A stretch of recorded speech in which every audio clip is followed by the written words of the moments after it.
Happy New Year! Happy New Year! Happy New Year. Or at least as happy as we can be, right? Good morning. We're here and we're raring to go, and we're ready to do this show, which is called This Is Now Bridge to a Better World. I'm Teresa Mitchell, And I'm Ani.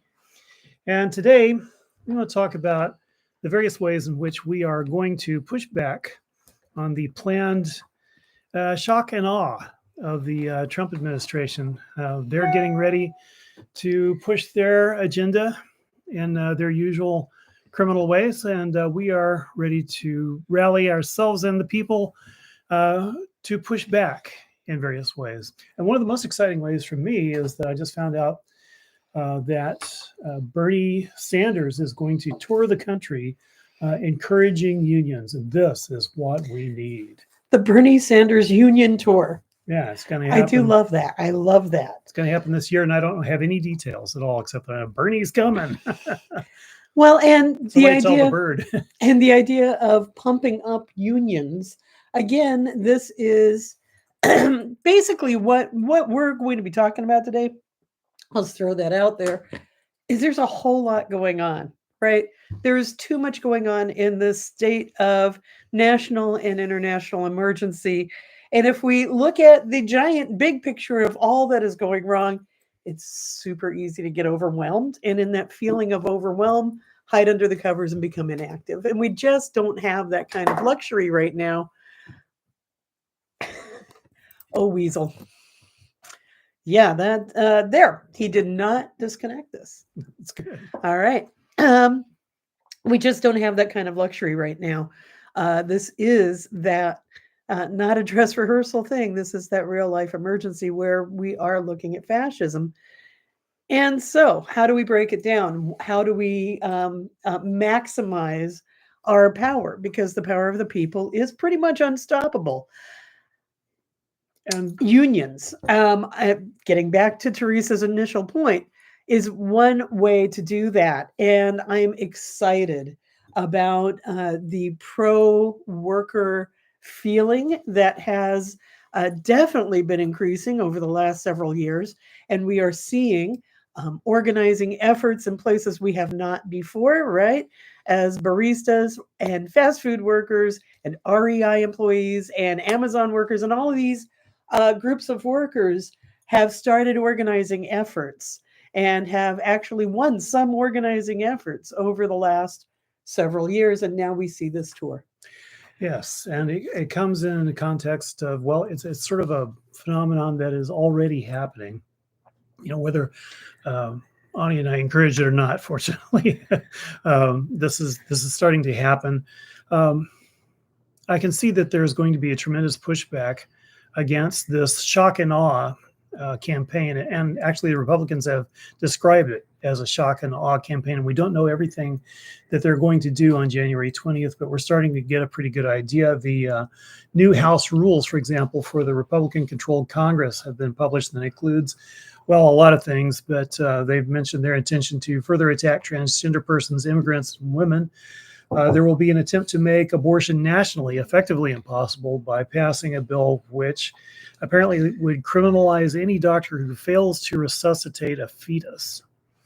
And, of course, they're going to define a fetus as just as anything. Who knows? Yeah, that is yet to be defined, and it's a really dangerous law. And there's that whole dictator on day one push, which is also intended to be very impressive and scary, and we'll see what they're able to pull off with that. But we're already ready to push back. Reporters for In These Times we're told that in at least one Amazon warehouse, excuse me, the amount of packages during the Christmas rush was slowed by a third or more during the national strike. And the strike affected 9 major warehouses, and I think I can say confidently that it must have had a major effect, because Amazon claimed that there was no effect. And they wouldn't. The bosses will never let on that they have actually felt the effect of an organized effort. Yeah, they wouldn't. I don't think they'd even lie that hard unless they'd been hurt. So Also, in a preview of what we're going to be looking at with the Trump administration, Republican Sixth Circuit judges just struck down net neutrality. They are claiming that broadband is not a public utility, and if that makes you say, "What? What are you talking about?" Of course, it's a utility. You know, it's a line that comes to my house that everyone else has lines coming to their house or their apartment or whatever that they have to pay for every month, which gives me ability to communicate. Well, it's convenient to say that it's not a utility because that means that more money can go to the billionaires and less regulation will affect it. As a matter of fact, practically none at all. So Biden has also gotten into the news by blocking the sale of U.S. steel to Nippon Steel, and the Japanese corporation is pissed off to the extent that they're saying they may sue. But one of the reasons Biden blocked the sale is that the Japanese corporation intended to cut off all the pensioners. And, as a pensioner myself, that's a pretty damn scary thing. The thought that something can just be sold to somebody else and the deal that you made and that you worked your life for and paid into every paycheck for generations can just be wiped off the board and you can go live on the sidewalk maybe. And we saw that. We've seen that for years now. Yeah. We've certainly seen that in the timber industry, as local timber companies were bought up by the barons in the 90s, which is why, in fact, during some of the later headwaters rallies, major environmentalist actions to try to save some forests in Northern California, protecting the headwaters of an ecosystem, the workers that had their pensions raided welcomed the environmentalists onto some of their land because the environmentalists had been denied permits, but had finally found common cause with the workers whose pensions had been gutted by Hurwitz. If people remember the timber wars of the 90s. So again, we are seeing the mega corporations playing the same game. And so, yes, I am very actually happy that Biden did something very good here in blocking that buyout. It's good to remember that. I'm glad that you remember Hurwitz's name particularly, because it would have taken me all day to remember Charles Hurwitz, just one of the many. We call them timber barons, and we probably should have also called them timber parasites, and maybe we did. But that's also an aspect of Trump and company taking power, is they absolutely intend to rape the earth. And they're very specific about that. They want to drill. They want to tear down all the trees. They want to make it illegal to say and act on the fact that the earth is in terrible danger from climate warming. It's a hoax, they want you to say. Well, and in fact, they're looking at getting the federal system of any scientist that would say otherwise. They have called the National Organization of Atmospheric blah blah NOAA. NOAA. National Atmospheric and Oceanic Administration. Thank you. I was like what does it stand for? They've called that a climate alarmist organization, and are looking again to end it, gut it, change it, remake it into something that denies the reality in front of us. You stop those damn communist weather satellites from doing their thing. So that's how crazy it is. It's pretty bad.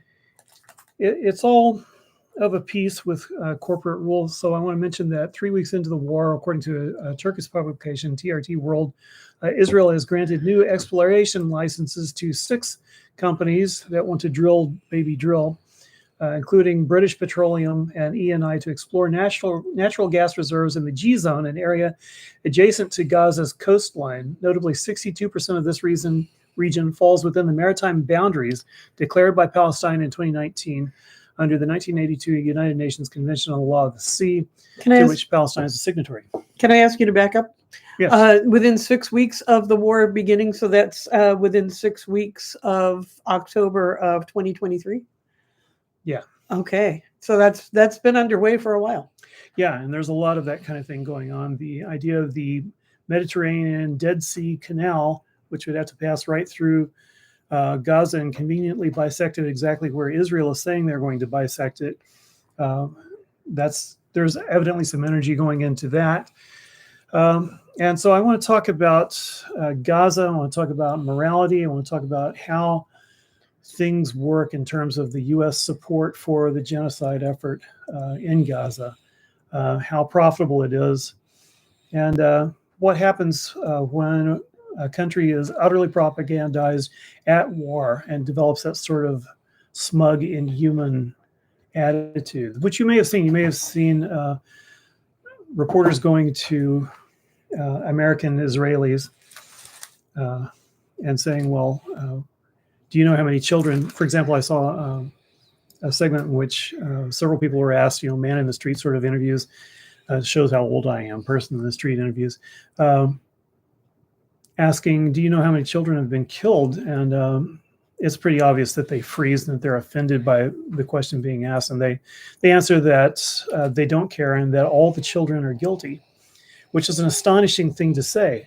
But they'll say it loudly and proudly that even a 4-year-old is a terrorist and they're all guilty and they should all die. Well, and that's fine with them. And where do we see this kind of mentality? We have seen it in genocides the world over, including the one that settled this nation, the Native American genocide, when early settlers used the phrase "nits make lice" as an excuse to kill, to murder Native babies, indigenous babies in this land. And so again, it's the same mentality. It's the same sickness of the soul and heart and mind that we see manifesting over and over again. We have not yet confronted the reality of the genocide that this country has been settled on, and we are in poor shape to actually understand the gravity of the situation elsewhere. It's that whole, when we don't actually learn the lessons of history, we see them echoing over and over again, and it's always like they're just new. How could they possibly think that? It has been thought before. It is about dehumanizing an entire population to the point where somebody thinks that that's an acceptable thing to say, and it never, ever is. Whenever you are feeling like it's justified to kill babies because they're going to grow up into somebody you don't like, it's time to really take yourself to some intensive therapy group, because you're wrong. There is never a time when that thinking is correct. And we Americans are certainly not immune, far from it, from that sort of thinking. And I just think just a generation back to the intensive bombing of Baghdad, particularly the targeted destruction of the Al-Amariyah shelter, which is a gigantic underground bomb shelter, which was marked on all the U.S. maps. It was targeted very carefully so that its massive dome was ripped off by a specialized U.S. bomb. And then thermal bombs were used to roast everyone inside, to the point that when it's toured now, there's a mark on the wall where the human fat rose while it was boiling. And when Americans were asked, well, what about the women and children in that shelter? Do you think it's okay? They would make any excuse, or they would say it just doesn't matter because they're all guilty, because they were being used as human shields, something, insert lame excuse. And we can see here. Yeah. It is never a legitimate. There is no legitimate reason to commit wholesale slaughter. So does it need to be said? I mean, just like, it's like, also we need to breathe air. Gravity is in effect. Mm-hmm. Don't commit wholesale slaughter. Yeah. So I want to talk about the mechanisms in which we as Americans are the principal drivers of not only are we funding it as Americans through Congress, and providing the weaponry, but it's largely Americans there. Israel is chock full of Americans. Probably the majority of its settlers are, and I use the word a bit sarcastically, are Americans. So this is something that's coming out of the United States, and if it's going to be stopped, it has to be stopped by United States citizens. And the organization that provides the funds, which are literally set to be a minimum of $3.8 billion per year at this point, and which are now reaching $12 billion as the bombs are provided to kill everyone north of the line. that has been set by the IDF, Israeli Defense Forces. Of course, they're not Israeli attack forces, they're defense forces. That money comes from us, and it is part of, our Congress. I mean, when we pay taxes, that's our tax money at work. So it's up to us to say to Congress that we are not down with killing everyone in Gaza. And when it comes to the actual mechanisms of it, we can see that it passes almost without comment. Just as on the local level, we support Israeli-trained American police forces who we know are heartless murderers who will kill Black people with our tax money, and it goes just without comment. Well, of course, you've got to have a police force. Of course, they've got to have, what is it in the U.S., in the Portland budget, it's something like $250 million goes to the police. I mean, it's just an incredible amount of money, and the money goes up every year, despite what you may have heard. It is increasing. So we are all participating in this. This is going down. And I also want to make the point that there's no doubt that this is a genocide. The International Criminal Court has called, amongst its other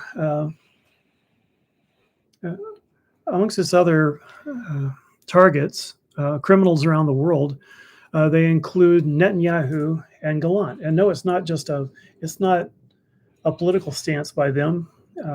There's nothing inaccurate about what they're doing. They are simply doing their job.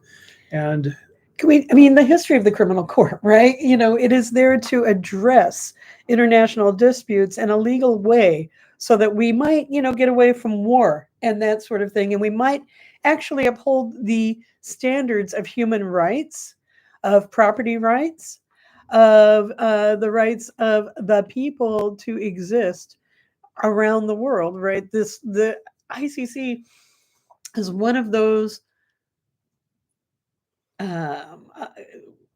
ideas brought together to make sure that we can actually back up the saying never again, right? And so here they are weighing out the evidence and saying, oh yeah, war crimes. This is again, we said never. And what happens? Well, let me just read one paragraph from the International Criminal Court's indictment of Gallant and Netanyahu. The chamber considered that there are reasonable grounds to believe that both individuals, intentionally and knowingly deprived the civilian population in Gaza of objects indispensable to their survival, including food, water, medicine, and medical supplies, as well as fuel and electricity from at least 8 October 2023 to 20 May 2024. This finding is based on the role of Mr. Netanyahu and Mr. Gallant in impeding humanitarian aid in violation of international humanitarian law and their failure to facilitate relief by all means at its disposal. The chamber found that their conduct led to the disruption of the ability of humanitarian organizations to provide food and other essential goods to the population in need in Gaza. The aforementioned restrictions, together with cutting off electricity and reducing fuel supply, also had a severe impact on the availability of water in Gaza and the ability of hospitals to provide medical care. And the latest thing is that they have grabbed a hospital director who was brave enough to just go confront the tank in an image that reminded everyone of Tiananmen Square. They now have him and are doubtless raping and torturing him because that's what they do. And that is what makes me utterly disgusted with what Israel has become. Whatever potential might have been in that project and is arguably merely a colonial project from the get-go, but whatever potential that might have had to be a reasonable nation seems to have been scotched by this war and by the utter corruption of the population, not just there, but of a substantial portion of the Israeli Americans who live in the United States have become absolute monsters when it comes to this war. And it's interesting to see because it's the same that I saw with people that I would work with during the bombing of Baghdad, for example. People would make any excuse or get angry that it was questioned at all, or question my loyalty to the United States by dissenting against this sort of mass horror. And it's in that context that I want to bring the death of one United Healthcare executive who was directing and engaging in the deaths of hundreds of people per year through an insanely cruel, a derangedly cruel, I should say, artificial intelligence program. Profiting hugely, he was slain by a man, Luigi Mangione, and there have been many pearls clutched. I think the phrase applies pretty well to some of the reaction to this, and people saying, "Oh, well, that's murder." Well, it is, and it's horrible, and it's in the context of what is an unarguably mass murder by the corporations, which somehow we find legitimate. We see people die horribly from even when they're unconscious and intubated, will be denied care by these monsters, will suffer death, and then we go into the next person, do it over and over until hundreds of people die just from that one corporation. That is immoral. And so this one action from a lone gunman, as it were, has really underscored the immorality of that system. Yes. And, again, we question, we have to continue to loudly question why those for-profit businesses are allowed to profit off of the death of Americans. Why is it okay that they have algorithms that are specifically meant to exclude care that has been paid for by the person who is now on basically a death sentence because of medical treatment denials? It's a bad system. It's a bad system. And so I'm gonna jump ahead. Yeah. Because the answer is not knocking off all of the CEOs of every, that's not the answer, right? We actually know that we need a government responsive to the people's needs. We know that we need to actually put our energy, and this is kind of getting around to the crux of the biscuit for today, and that would be putting our energy where it does the most good, right? And so it is looking at the fact that Congress, which is so close to evenly split in this next segment of our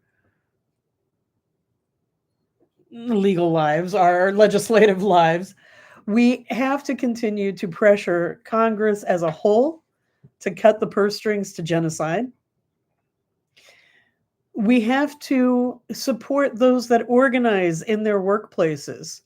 We have to really lend comfort, aid, and support to each other as we confront bosses. I am very encouraged by labor organizing, and it's a great model to show collective power and collective will. It's satisfying. It's satisfying. It's good. Unions have absolutely saved both of us, and they help, right? Unions are a good thing. So to help all of those organizing efforts, to really look at supporting the workers of New Seasons, to look at supporting the workers at Kroger's, to look at supporting the workers who are organizing in town and around the country, and to add to those efforts, to add to any of the union efforts, organizing efforts. Those are, those are places where we can see the impact of our collective power. And it's important. It's important that we actually strategize where to apply the pressure. What do you think? Well, that brings us back to Bernie doing his national tour. Very exciting. I'll be looking It's a for whole big circle details on that. Yeah, well done there. I'm really looking forward to that. And in that way, we can push back. They're already trying to intimidate you, saying, when I say they, I mean the Republicans are trying to say, well, there's a tremendous landslide, so we have a mandate. This is just obviously untrue. The Congress is absolutely split. And it's also very obvious to me that the election was hacked at the tabulation level. I'm not going to stop saying that because the evidence is right there. It needs to be investigated. As long as we're too intimidated to actually get the details, then it will remain in the category of conspiracy theory, but it's pretty obvious to me. So they had no landslide. And don't think that you don't have allies, that you don't think that you already don't have half the country on your side, because you do. And they have to, if we push back hard enough, then their scare tactics on the 20th will backfire and we will be able to get rid of them. If we don't push back hard enough, then they are setting up an apartheid trap which will prevent democratic action. Democratic action is severely diluted at the moment, and we can see that it is also betrayed by that tabulation hack that I was talking about. But it will become mountainously difficult to do any expression of popular will if we allow them to move forward with their plans. So let's get ready, and I'm excited now to be able to push back. We will briefly leave the country, but we'll be back, and that's. I love how you say that. We're taking a little vacation. I'm going to go visit my mom. Yeah. We'll briefly leave the country. That is another way to look at the same thing. Well, I want to be out of anyone's reach on the 20th, which is the it's true. Anticipated purge date. That's another thing that's going to try to intimidate you. Don't let them fight back. And for those of us that haven't heard about the purge date, it's easier not to be intimidated. I haven't. I haven't. Don't be surprised by it. But I do know that Teresa has, because she goes into the murkier corners of the interwebs to bring back the information to us all. And I do appreciate that. But you can't just sort of say purge night and let it go. So what are you talking about? I'm talking about the attitude and the stated intentions of many, I guess you would say, stochastic, I do believe. Stochastic terror groups and individuals to take actions and who believe that they are empowered and absolved from any guilt by taking violent actions on the 20th of January and shortly thereafter. So I believe that is going to happen. These people have been talking about their guns for a long time. Don't know exactly what form it will take. So I'm just saying, know that it will happen, and don't be frightened and intimidated by it. It's just, it'll probably fizzle and just turn out to be, a few assholes doing their thing. Well, and I'm just going to say that there is a lot of precedence for them getting kind of worked up and a little, assaultive, shall we say. It was just in December when charges were, it was just in December that a man was arrested for assaulting a member of the press who was a person of color, who harassed this man, who followed him back to his workplace, where he assaulted him when he got out of his car and choked him, yelling, "This is Trump's America now."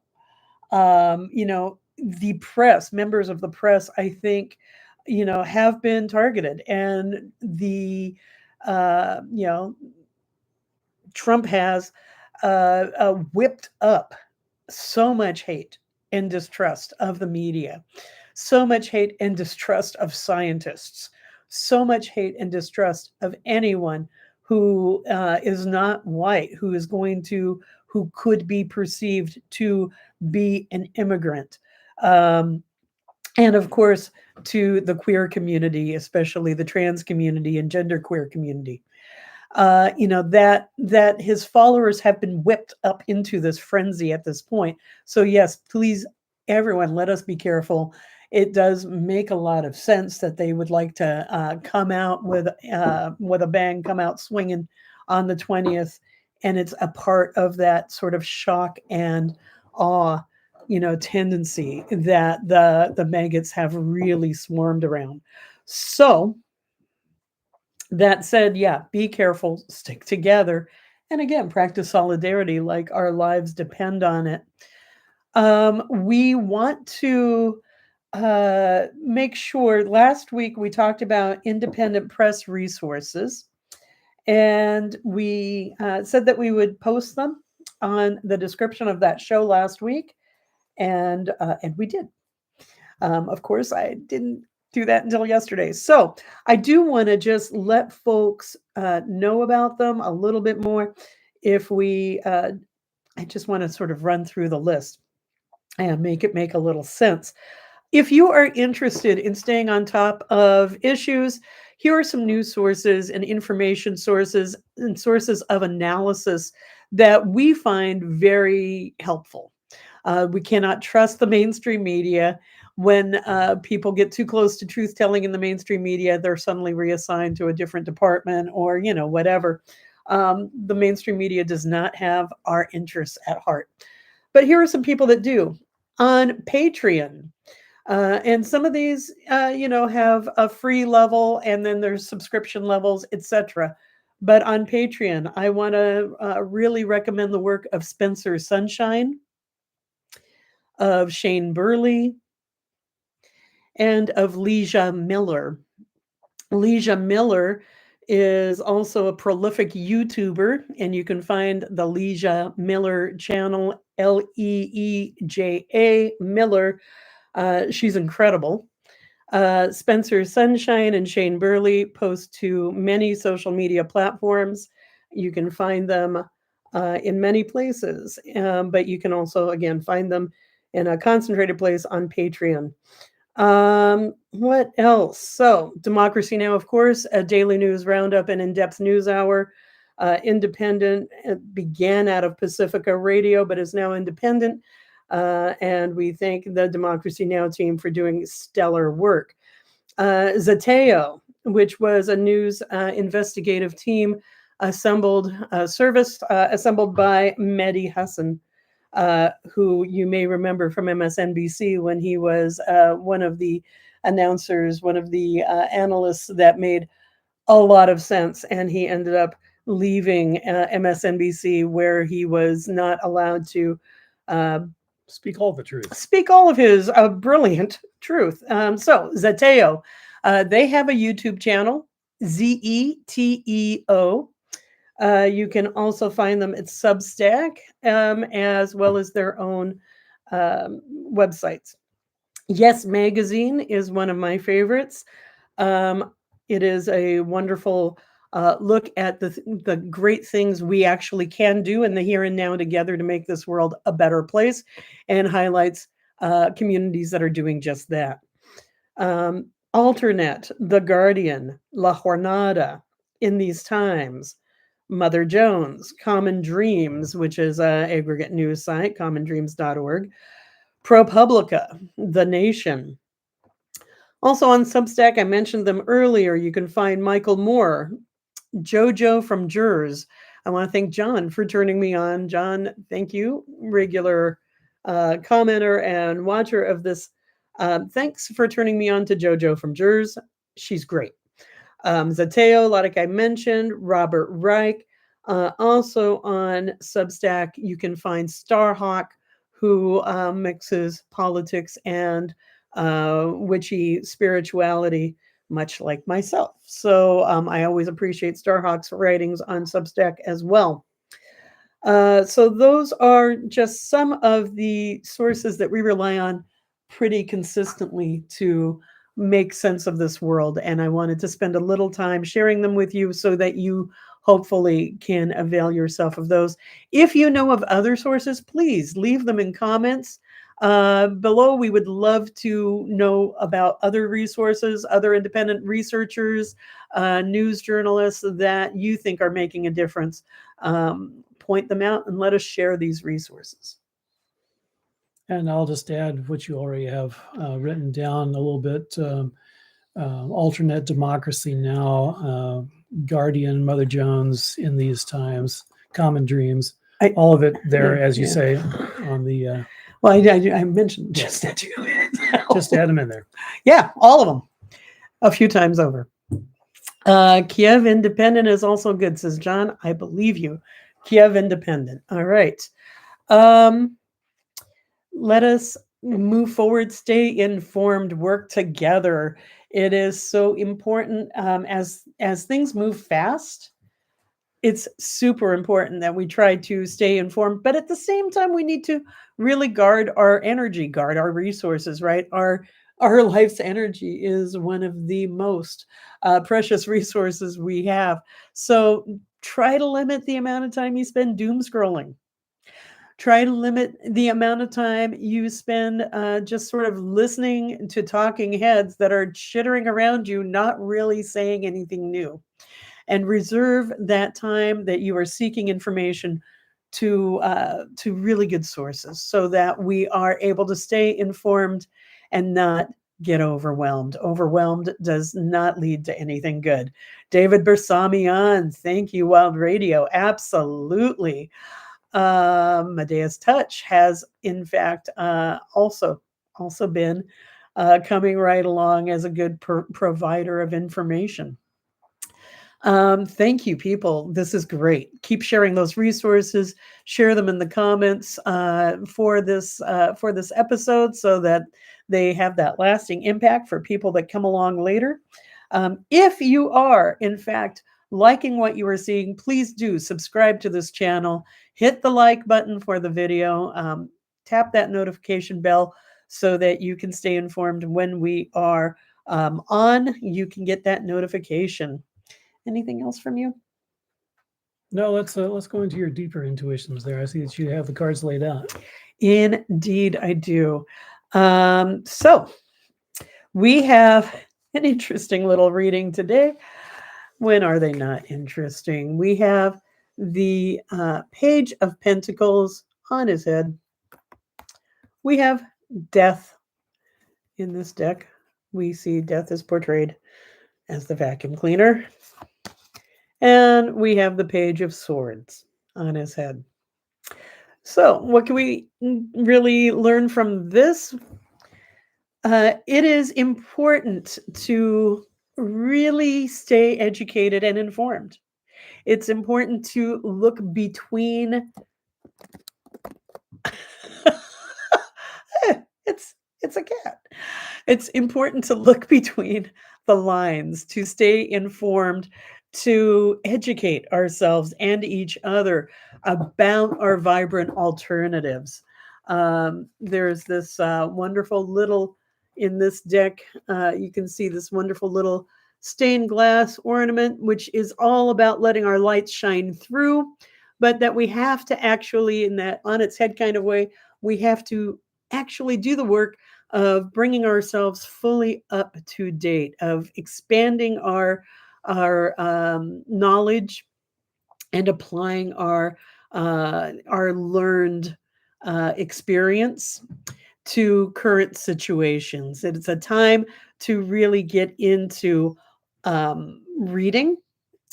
I'm going to suggest that we all read some history. We all read some philosophy and praxis, and that we all kind of make a little point in the next few weeks or so to study vibrant movements of resistance from around the world and throughout some time.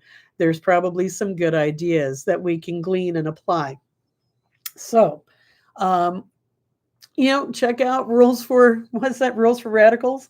What does Alinsky have to offer us in this day and age? I don't know. It's been 30 years since I've read them. So let's all refresh and review our information and help to educate ourselves and each other, help to let our light shine through brighter and brighter. The Page of Swords says that there's a whole lot going on. And we, when it's on its head, it's best to reserve action and not jump at shadows. It's best to be strategic and methodical. That action is absolutely needed, but because there's just so many places to spread it around, we have to think about where it's going to do the most good, right? We have to be strategic so that we do not suffer burnout, right? And so that we don't piss off potential allies. We need a broadband coalition. So looking at strategies, looking at how to be most effective in coming together and sharing our voice, sharing our power. What do we target? What do we look at? What do we focus on? And death. Death. It's that tarot card that tends to strike fear deep into the hearts of people that don't do tarot. I see the fluffed out tail of a cat exiting the scene. Yes, yes. But, death, like the vacuum, is inevitable. So it really is about, as we face our challenges, as we educate ourselves, as we apply our power strategically, it brings about transformation. Death is about transformation. The tarot card of death is usually about a really like a soul level transformation as we work together in concert, as we see our power, as we educate ourselves and each other. We really do bring about personal transformation that we hope, that we pray, that we have all intention behind, leading to societal transformation. And so that's what the cards have today. I thank you very much for listening. I thank Ozzy for hanging out with us, Ozymandias, Destroyer of Worlds, right here having coffee with us this morning. And He's certainly a destroyer of anything that you have stacked for use next to you. It's true that. Thank you so much for joining us. We love you all. We will be back next week. Just want to say hasta la victoria siempre. And we'll be back next week. And our love goes out to you and to all the ships at sea and all the other kitty cats. Say goodbye, Oz. Goodbye. Bye. He does not look enthusiastic. That's not enthusiasm. No, that's not. No, weasel cap. Okay. We love you all. Thank you. And he's back. See you next week, if not before.